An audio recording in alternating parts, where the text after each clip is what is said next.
Sanctions de l'Union européenne à l'encontre de 16 personnalités congolaises, la RD Congo hausse le ton et demande qu'elles soient levées.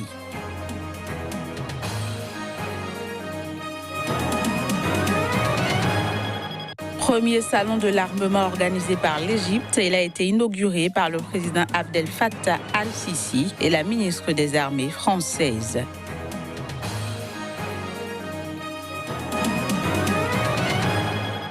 Puis 14e session ordinaire des ministres du Conseil de l'Entente, elle s'est tenue à Lomé, la capitale du Togo.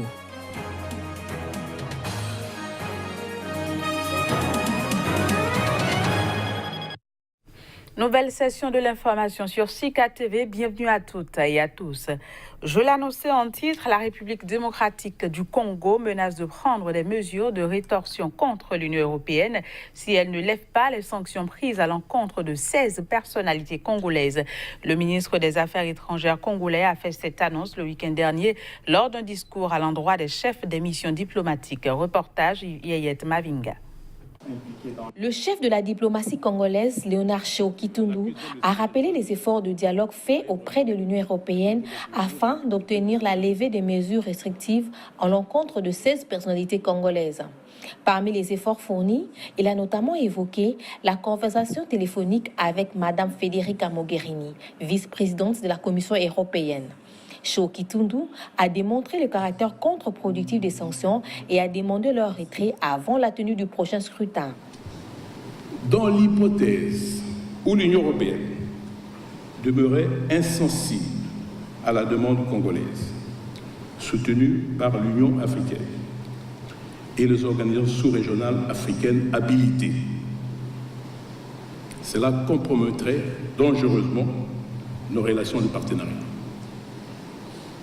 En effet, la révision des mesures restrictives n'a d'intérêt que pour la République démocratique du Congo que si elle intervient antérieurement à la tenue des élections, car postérieurement à celle-ci, elle perdrait toute signification et partant constituerait un non-événement, comme je l'ai rappelé à certains d'entre vous ici présents. Face à une fin de non-recevoir, la République démocratique du Congo se verrait dans l'obligation de réserver à son tour son droit souverain de prendre des mesures de rétorsion qui s'imposent, dont elle préfère taire en ce moment la nature et l'ampleur. On reste en République démocratique du Congo où l'un des deux principaux candidats d'opposition à l'élection présidentielle, Félix Tshisekedi, s'est félicité ce lundi du ralliement d'un ancien soutien du président sortant Joseph Kabila, un ralliement qui intervient à quelques jours du scrutin. Les détails. À quelques jours de la présidentielle en République démocratique du Congo, un ancien soutien du président sortant Joseph Kabila s'est rallié au candidat Félix Tshisekedi. Trifon Kinkie Mulumba, puisque c'est de lui qu'il s'agit, est l'un des 21 candidats en lice. Ancien ministre, il avait lancé en 2015 Kabila Désir, une association devenue parti politique qui encourageait le président Kabila à rester au pouvoir au-delà de la fin de ses mandats. Mais il avait finalement lancé en août sa propre candidature quand le président Kabila avait annoncé qu'il ne se représenterait pas et qu'il désignait un dauphin, son ex-ministre de l'Intérieur, Emmanuel Ramazani Shadari. Par ailleurs, l'autre candidat de l'opposition, Martin Fayoulou, a été accusé par des proches du chef de l'État d'apologie de la violence contre le processus électoral. Soutenu par Jean-Pierre Bemba et Moïse Katumbi, Martin Fayoulou répète qu'il veut des élections le 23 décembre prochain, mais sans la procédure de vote retenue par la commission électorale qui utilise la machine à voter. Félix Tshisekedi veut quant à lui aller aux élections avec ou sans machine à voter. L'Égypte organise son premier salon de l'armement du 3 au 5 décembre. Une quarantaine d'États et près de 400 entreprises y seront représentées. Notons que l'Égypte est l'une des premières puissances militaires de la région. Voici les images. L'Égypte, l'une des premières puissances militaires, tient son tout premier salon de l'armement. Il a été inauguré par le président égyptien Abdel Fattah al-Sisi et la ministre française des Armées, Florence Parly, ce lundi. Le salon de l'armement, dont les portes s'ouvrent du 3 au 5 décembre au Caire, accueille des représentants d'une quarantaine d'États et près de 400 entreprises. Ce salon montre la force du pays. Comme vous le savez, les pays qui organisent des salons de l'armement sont des pays développés. Nous exposons des équipements égyptiens liés à la production militaire pour qu'ils trouvent leur place sur le marché mondial. Cela fait plusieurs années que nous avons une production très efficace. Et nous développons nos productions en coopération avec toutes les entreprises internationales importantes. Donc, quand nous coopérons avec une grosse entreprise en Europe, aux États-Unis, en Russie, en Chine ou en Corée, nous adoptons de nouvelles technologies et nous fabriquons des produits de haute qualité qui peuvent en concurrencer d'autres sur le marché mondial.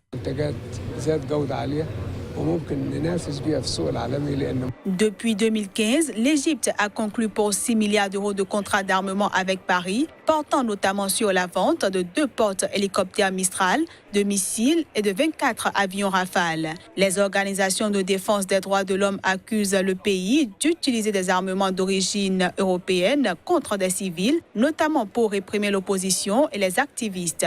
Des accusations systématiquement réfutées par le Caire.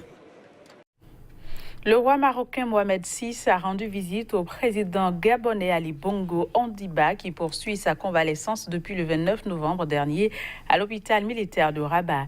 Et ce après plus d'un mois passé dans un hôpital de Riyad pour une maladie qui reste officiellement inconnue. Voici les précisions. À Rabat depuis le 29 novembre dernier pour y poursuivre sa convalescence en milieu hospitalier, le président gabonais Ali Bongo Ondimba a reçu la visite du roi du Maroc, Mohamed VI, qui s'est réjoui de l'état de santé du président Bongo, qui évolue favorablement de jour en jour. Dans un communiqué, la présidence gabonaise a indiqué ce lundi soir qu'à cette occasion, le président gabonais a exprimé ses remerciements les plus fraternels à l'endroit de Sa Majesté le Roi pour l'accueil chaleureux que celui-ci lui a réservé et l'attention qu'il lui a portée depuis son arrivée dans la capitale marocaine. Les deux dirigeants ont également échangé sur plusieurs sujets d'intérêt commun, ajoute le communiqué. Au lendemain de la visite du roi du Maroc, le président Ali Bongo a reçu la visite de tous les plus hauts responsables du Gabon, dont le Premier ministre Emmanuel Issossé Ngondé, et le vice-président Pierre Claver Maganga Moussavou qui sont arrivés à Rabat ce lundi soir.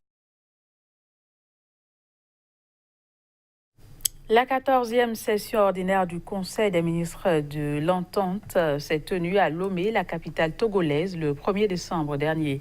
L'adoption du budget exercice 2019, plusieurs projets et programmes ont fait l'objet de cette rencontre. Le point avec Ferdinand Gali. Réuni en sa 14e session ordinaire, le Conseil des ministres du Conseil de l'Entente a adopté le budget exercice 2019 et plusieurs projets de l'institution. Dans la mise en œuvre des recommandations du Conseil des ministres du 5 octobre passé, la proposition d'une nouvelle présentation des états financiers, du programme d'observation des élections locales et du financement du mécanisme entente de renseignement, la proposition d'organisation d'une semaine culturelle et sportive du Conseil de l'Entente, le programme d'activité et projet de budget 2019 et le point d'information sur les projets de la Tour Entente d'Abidjan et le mall de Niamey. Près de 3 milliards, un peu plus en hausse par rapport au budget de l'année 2018. Le budget de l'année 2019 aura enregistré plusieurs projets. Parce que nous sommes en train de mettre en place des programmes que nous allons présenter à nos partenaires. Donc il y aura beaucoup d'études au cours de l'année 2019. J'ai d'ailleurs oublié de vous signaler que nous avons pu tenir à Bruxelles, parce que depuis 2 ans nous travaillons sur ce dossier. Nous avons mis en place un groupe de travail, une task force, entre la CEDEAO, le groupe ACP à Bruxelles et le Conseil de l'Entente. Et ce groupe de travail a pu tenir sa toute première réunion en novembre, le 13 novembre à Bruxelles, parce que ce groupe va identifier des projets qui pourraient donc être financés par le groupe ACP.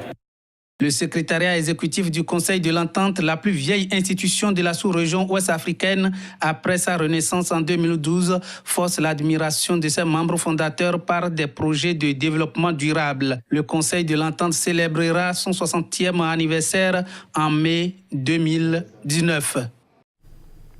La Confédération africaine de football CAF a annoncé ce lundi que la Sierra Leone est désormais disqualifiée des éliminatoires de la Coupe d'Afrique des Nations 2019, ce qui entraîne la qualification du Ghana et du Kenya.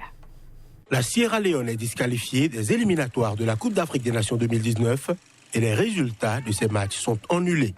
C'est ce qui ressort d'un communiqué publié ce lundi par la Confédération africaine de football. La disqualification de la Sierra Leone entraîne la qualification du Kenya et du Ghana qui occupent les 2 premières places du groupe F.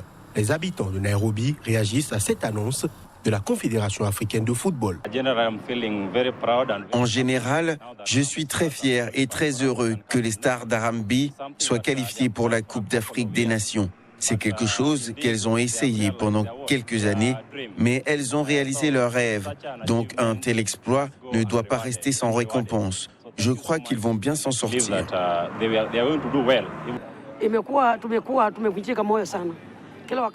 Cela a toujours été déchirant de les voir perdre des matchs où qu'ils soient allés. Mais cette fois-ci, je remercie Dieu d'avoir permis aux Stars d'Harambee de se qualifier et nous leur souhaitons une plus grande victoire, non seulement en leur assurant une place, mais en leur permettant de remporter une grande victoire partout où ils vont se mesurer aux autres équipes.